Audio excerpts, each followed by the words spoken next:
It's time for Where You Live with Gene and Tony, the show that's all about owning, buying, selling, renting, and association management. If it involves a home, we'll talk about it. Here's your chance to get your homeowner questions answered. From the Concierge Landscape Studios, here's Gene and Tony.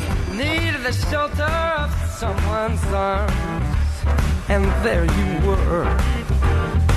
Needed someone. Good morning and welcome once again to Where You Live with Gene and Tony. We are broadcasting from the Concierge Landscape Studios.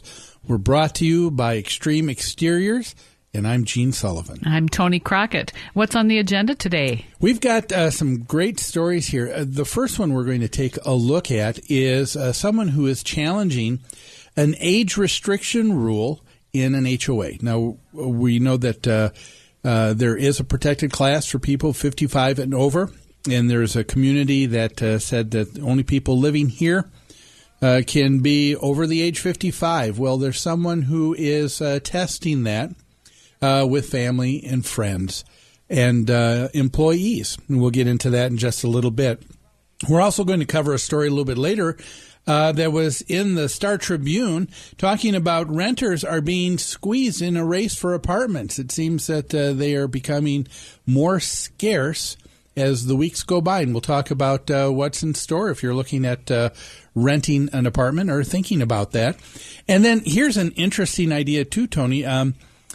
The Toyota Motor Company is launching what they call their next generation of vehicle, which will be specially designed for condominiums in a vehicle car sharing program. Ah, okay. And so we're going to talk about that and see what's involved there.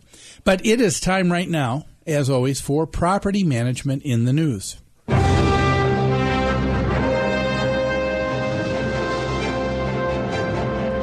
Property management in the news today is brought to you by Pest Control Services.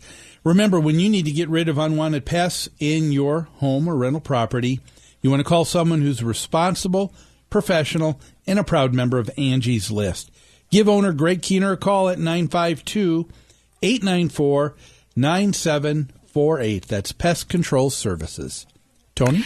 Our story today is out of Fort Myers, Florida.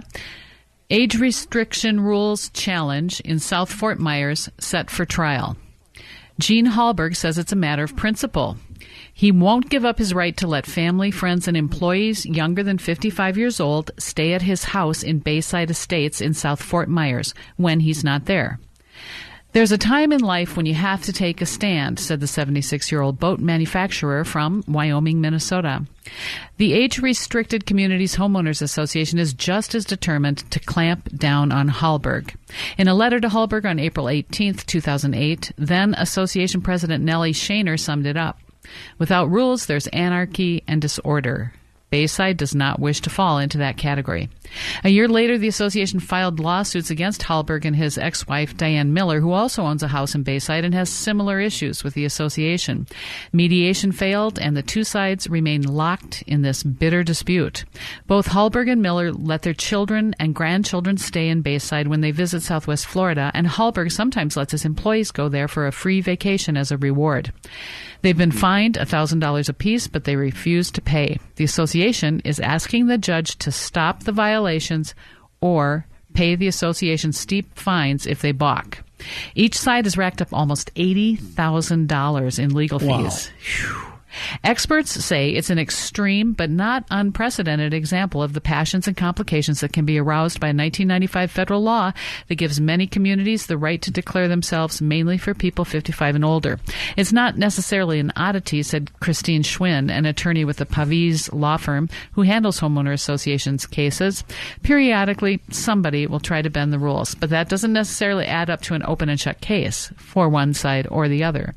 Challenges to over 55 rules are common, but this case is unusual for its complexity and the variety of issues raised, said Robert Podvin, executive director of the CAI South Gulf Coast chapter. So this last chapter intrigued me. There's a variety of issues raised by this question. Mm-hmm. What did you see, Gene? Well, yeah, when I first read the story, I said to myself, I don't know if I see a lot of different issues being raised because I'm thinking it seems to be, or it should be, in my mind, an open and shut case. You know that there is a protected class of people 55 and over, and if someone is allowing other people to generally stay in a home like that, there are usually, wouldn't you think, some well-defined, I guess, rules in terms of at least what I've seen in a lot of associations like that, where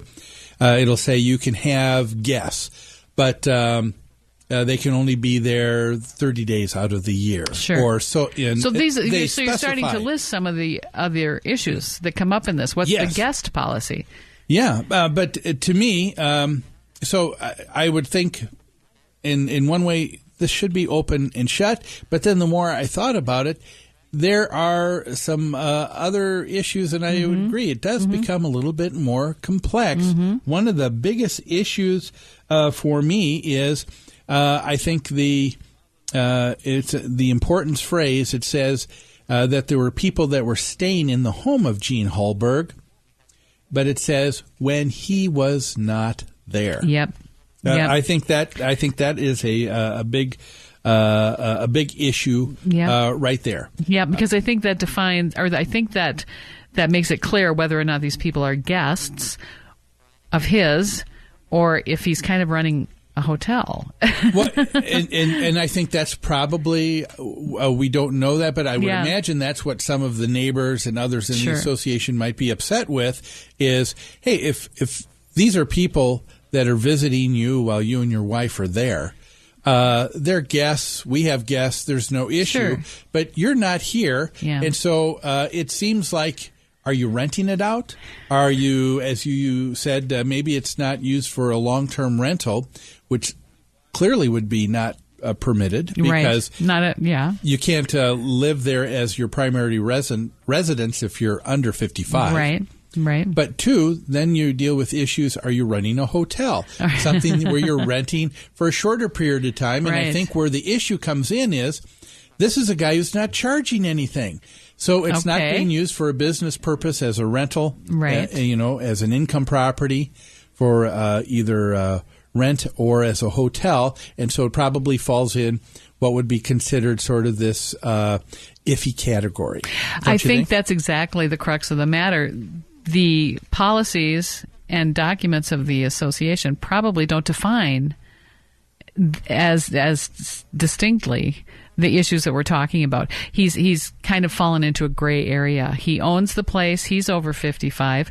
These are his guests and friends that are staying there for free, but he's not there when they are there. So I'm guessing their rules don't explain that or don't prohibit that yet, that you have to be home. The rules will say you have to be there when your guests are there, or if your guests want to use the amenities like the pool, they must be accompanied by a resident. Yeah. So those kinds of rules we see quite often.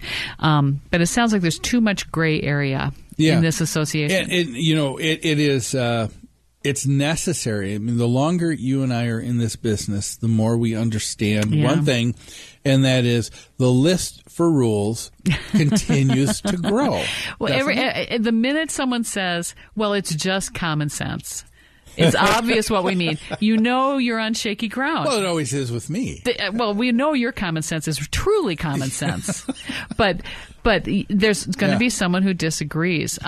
You brought up the short-term rental situation. Most associations bar short-term rentals, and at least the ones we work with in Minnesota, it's right in their governing documents. You cannot lease your home for less than 12 months. But that's where the issue comes in here. He's not asking for any money. This is something he's giving to his children and grandchildren to enjoy being down in Florida. He's from Minnesota, so he's saying to them, go down there and enjoy some time. Yeah. It's our place. We're not down there this month. Yeah. Or to an employee, hey, this is a perk. You know, you're welcome to stay there. That's where it seems to be the issue. Now, did it have to go to court? Did it have to end up costing both sides $80,000 or in excess of? Gene, was there a better way to address the issues, do you think? I always think there always is. There must be. There's got to be. I mean, for both sides to ramp up and pay that kind of money in legal fees, I think is just astounding. This gentleman seems to have a very we know he's got a very successul business here in Wyoming, Wyoming, Minnesota, with his own boat marine, and so he does well. So yes, I suppose he has the money to do this, and I suppose the association feels it's necessary and principled for them to go through with this. Yeah. But I don't think you're right. I don't think it has to go this way. It, to me, would seem a lot better if the board would say, I could see where the board at first glance would say, you know what, it looks like you're running this as a rental or as a hotel and you need to stop. And the guy says, no, I'm not. They should have, at that point, said, well, let's sit down together and talk this out. What's going on? Yeah. And then let's talk about what it is that the association governing documents specifically state.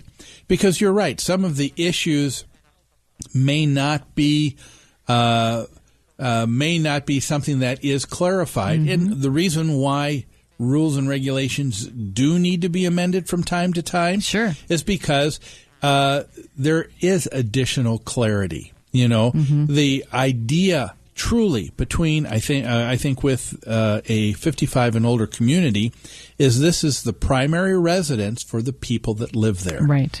And so here's someone who's not using it necessarily as their primary residence. That's another issue, and maybe that's something else that needs to be clarified. It seems to me, too, that court could have been avoided if they had been a little more reasonable. If it is not specific in the rules, if he's not specifically breaking a rule, then often what we suggest is, all right, this person has to be grandfathered in under the old rules, or the association as a whole should meet and we should get the consensus of our members. What do they want? Maybe everybody who lives here would like to be able to have friends and family stay here when they're not here. Or, you know what I mean? Let's find out what is the members want, and then let's start amending our documents or passing new rules. Let's put a sunset on the existing rules. Yep. You know what I'm saying? That's a good point. That's something people need to remember.